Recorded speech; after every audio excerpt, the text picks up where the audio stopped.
Émotionnel ou rationnel, en accord ou à l'opposé. Les rencontres de l'heure. Emmanuel Latraverse et Nick Payne aujourd'hui. Encore une fois, bonjour à vous deux. Écoutez, il y a énormément de nouvelles, puis il y en a une qui vient de sortir il y a peut-être une heure ou deux. C'est Eddie Goldenberg, qui était le conseiller de Jean Chrétien, qui demande la démission de Justin Trudeau. C'est vraiment pas sa semaine. Oui, non, puis c'est vraiment comme une lettre qui a eu l'effet d'une bombe, là, tu sais, puis qui a été publiée sur un site d'agrégateur de nouvelles fédérales, qui a vraiment juste le monde qui suit la politique fédérale, qui savent même que ce site-là existe, là. C'est le genre de site que moi, je regarde juste avant d'aller en ondes, tu sais, être sûr que j'ai rien manqué, là. Et puis il faut que les gens comprennent qui était Eddie Goldenberg. C'était, tu sais, on dit c'est l'ancien chef de cabinet de M. Chrétien. C'était pas ça, c'était son consigliere. Tu sais, c'était l'homme de l'ombre ultime, des grandes manœuvres, tu sais, un esprit politique redoutable, immensément respecté au Parti libéral. Alors, le fait que lui ajoute sa voix, puis les arguments qu'il amène sont pas les mêmes que ceux qu'on a entendus jusqu'ici. Il amène essentiellement deux arguments principaux. Monsieur Trudeau doit quitter pour le bien du parti. Parce que s'il nous mène à une défaite désastreuse, dit-il, ce sera d'autant plus ardu, long et difficile de reconstruire ce parti-là s'il le laisse en lambeaux. Mais deuxièmement, ce qui est intéressant, puis ce qui est nouveau un peu dans le débat, c'est qu'il invoque l'enjeu de l'unité nationale. Alors, je savais que ça vous palpiterait ça, parce qu'il dit, on est dans un contexte où on peut se retrouver en situation référendaire prochainement avec la montée du Parti québécois. C'est une option qui est réelle et dans l'état actuel de la scène politique canadienne et québécoise, il n'y a pas de leader naturel du camp du non. Alors, si M. Trudeau s'en va dans une défaite humiliante et déshonorante, il va perdre toute crédibilité pour mener ce combat-là, alors que, objectivement, il est le politicien au Canada qui est le plus apte et le plus habile pour défendre la force du Canada. Il l'a fait au Québec par avant. Et donc, s'il se retire avec dignité et classe avant d'être mortellement blessé, mais il conserve sa capacité d'intervenir dans un éventuel débat sur l'unité canadienne. Alors, pour cette raison, pour le bien du pays et pour le bien de l'unité canadienne, dit-il, M. Trudeau doit quitter. Sauf que dans le dernier sondage, M. Trudeau était à 60% de gens au Québec qui se disaient insatisfaits. Nick, est-ce que tu crois que ça aurait un réel impact que Justin Trudeau soit le capitaine du bateau du non dans une, dans une campagne référendaire? En tout cas, ça témoignerait bien de ce que M. Goldenberg dit, c'est-à-dire qu'il n'y a pas beaucoup de leaders naturels pour cette cause-là au Québec à l'heure actuelle. Et ça, en soi, c'est pas une très bonne nouvelle pour eux. J'ai trouvé ça fascinant et presque drôle, la lettre de M. Goldenberg, parce que il présente les pour et les contre. Si M. Trudeau part, et là, tu entends la petite musique, tu sais, comme dans les annonces de Liberté 55, le début d'un temps nouveau, tout va bien, tout va être beau, il va préserver sa virginité politique, il va partir tout auréolé d'un long mandat de gouvernance progressiste. Et par contre, s'il reste, là, tu entends la musique dramatique, le film d'horreur, l'Halloween arrive, ça va être épouvantable. Franchement, je trouve qu'il joue ça un peu fort. Pour complémenter ce qu'Emmanuel vient de dire, son premier argument, M. Goldenberg, c'est vraiment la question de la lutte aux séparatistes. Hein. Ensuite, il ajoute effectivement le bien du parti et aussi la situation internationale. Si M. Trudeau devait partir la queue entre les jambes après une défaite cuisante, peut-être qu'il pourrait pas faire comme son père autrefois et devenir une sorte d'émissaire de paix pour aller porter la bonne parole woke à travers la planète en Russie ou je sais pas où.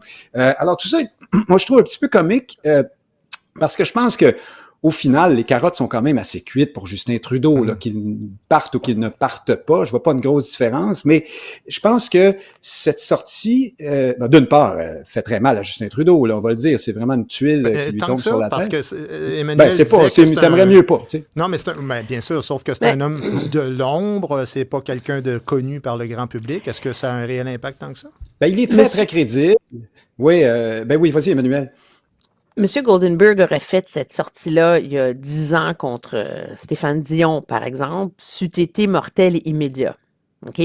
Donc, il n'y a plus l'influence qu'il avait avant. C'est un homme d'une autre génération, d'une autre époque. Puis, il faut bien comprendre que Justin Trudeau a refait le Parti libéral à son image. Donc, ce n'est plus le même Parti libéral que le Parti libéral des années 2000, quand M. Goldenberg était au pouvoir.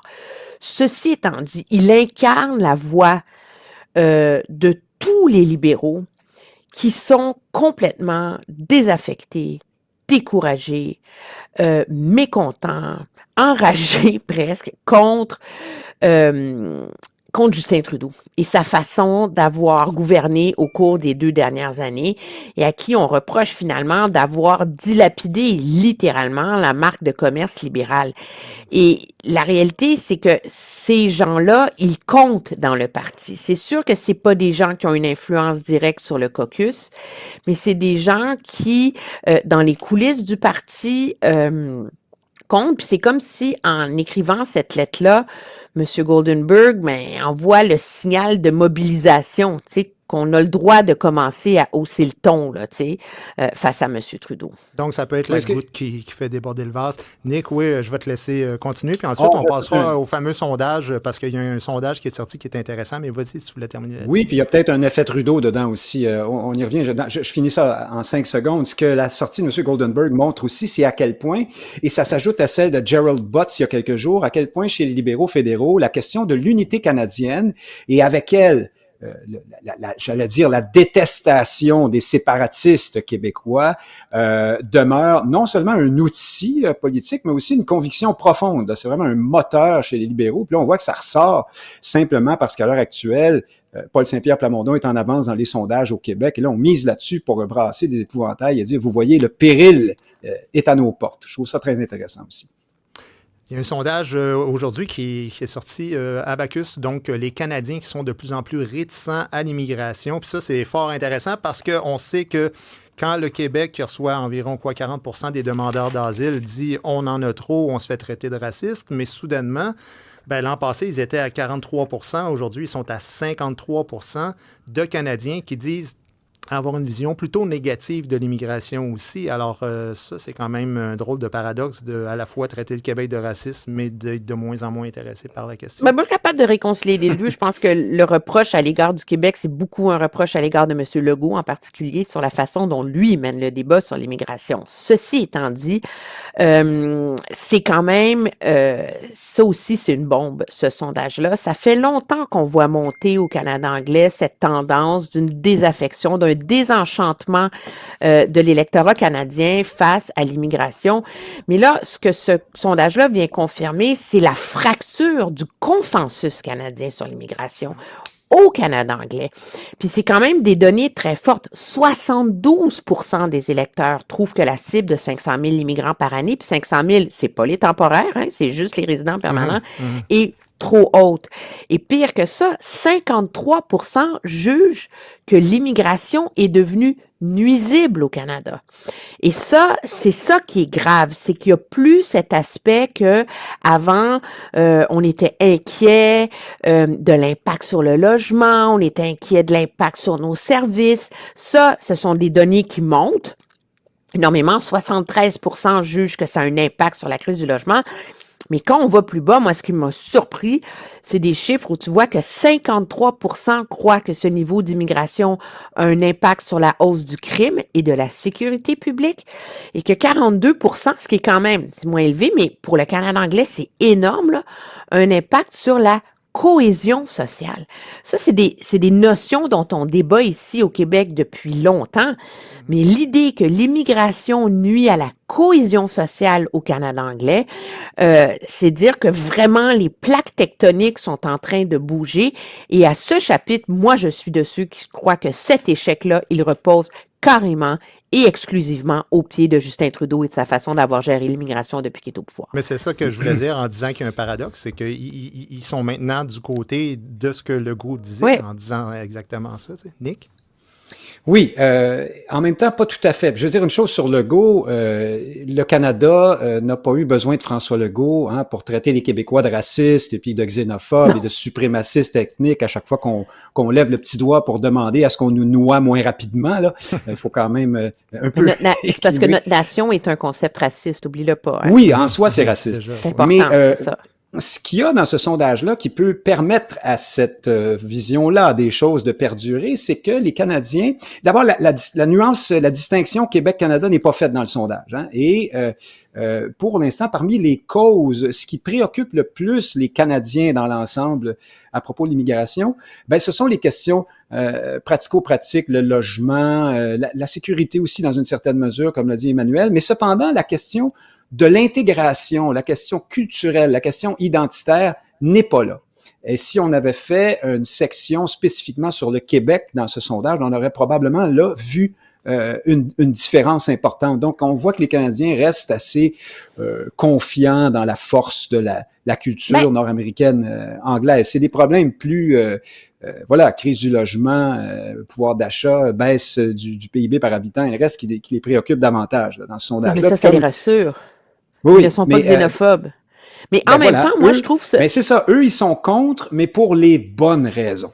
Hein, c'est ça l'affaire. Oui, mais moi, je vais dire, ce chiffre de 42% qui craint que ça nuise à la cohésion sociale, c'est la première fois qu'on le voit dans un sondage sur l'immigration au Canada, ce qui veut dire que cette question-là commence à se poser. Ben, elle commence pas à se poser. À 42%, c'est quand même 4 Canadiens sur 10, là.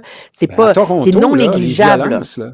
Ouais. Alors, elle se pose cette question dans le débat, alors que ça aurait été impensable il y a même 1 an de mettre cette balle en jeu-là en ce qui concerne le Canada. Et ça, pour Justin Trudeau, je crois que et pour la classe politique fédérale, il y a un gros voyant rouge qui s'allume là-dessus, parce que ce qui réconforte le Canada jusqu'ici, c'est d'avoir réussi à résister à la vague d'un populisme assez xénophobe dans certains endroits, là, et de cadrer toujours la question du débat sur l'immigration d'une manière très technocratique, là. C'est une question de chiffres, c'est une question de cible, c'est une question de ceci, de là. À partir du moment où il y a un vent de fond qui lève, ce qui, d'après moi, ne vient pas des élites urbaines, on s'entend, à l'effet qu'il y a une inquiétude réelle dans la société. Ça veut dire que la classe politique canadienne va être obligée de s'en préoccuper et de s'adapter face à ça maintenant. Il y a quelque chose qui m'étonne dans ce sondage-là, c'est la dichotomie entre le vote conservateur, pas le vote, mais le pourcentage des conservateurs qui considèrent l'immigration comme quelque chose de négatif. Si tu compares ça, eux les conservateurs sont à 70%, les libéraux sont à 27%, et le NPD est à 37%, soit dit en passant. Il y a plus de gens qui votent NPD qui considèrent l'immigration nuisible que le Parti libéral. Est-ce que ça veut dire quelque chose? Est-ce que ça veut dire que il y a vraiment une cassure dans la société même canadienne, que le Parti conservateur est devenu le Parti des Blancs, puis le Parti libéral, NPD, Parti des immigrants? Comment vous voyez ça? Je ne sais pas si c'est une opposition blanc-immigrant, mais ce que nous disent ces chiffres-là, d'abord, là, c'est que les libéraux de Trudeau en sont rendus à leur noyau dur d'appui, hein, les plus woke des woke, là, les plus hyper-immigrationnistes de tous. Donc, eux, ils sont très satisfaits, ils trouvent ça formidable à l'heure actuelle, comment les choses se déroulent dans ce dossier-là. C'est ça que ça nous dit d'abord. Ensuite, moi, je trouve que les chiffres du sondage montrent que les Canadiens sont presque au devant de Pierre Poilievre là-dessus. Poilievre est relativement prudent sur ces questions-là depuis longtemps. Il dit pas grand-chose. Là, il faut lire entre les lignes. Il dit on va adapter l'offre de logement, on va s'assurer qu'il y a assez de logements pour tout le monde. C'est une façon de dire qu'on risque de devoir réduire les cibles, mais en même temps, il va pas de façon très draconienne là-dessus. Il a dit qu'il réduirait fortement les temporaires quand même, mais moi je trouve en lisant le sondage, ma foi, les conservateurs conservateurs doivent se dire qu'ils jouent pas encore assez fort là-dessus, mais bon, en même temps, ils sont très en avance. Je présume qu'ils voient pas la nécessité de prendre des risques. Puis je termine en disant que j'ai très hâte de voir au prochain débat des chefs fédéraux la modératrice s'adresser aux chefs canadiens en leur disant, comme vous savez, il y a un très grave problème de racisme au Canada. Comment comptez-vous gérer les choses? En tout cas, Nick et Emmanuel, je pense que ça met largement en péril l'objectif sacré de 100 millions de Canadiens d'ici 2100. Merci de nous avoir éclairés de vos lumières et on se reparle lundi. Merci beaucoup. Au revoir. Salut.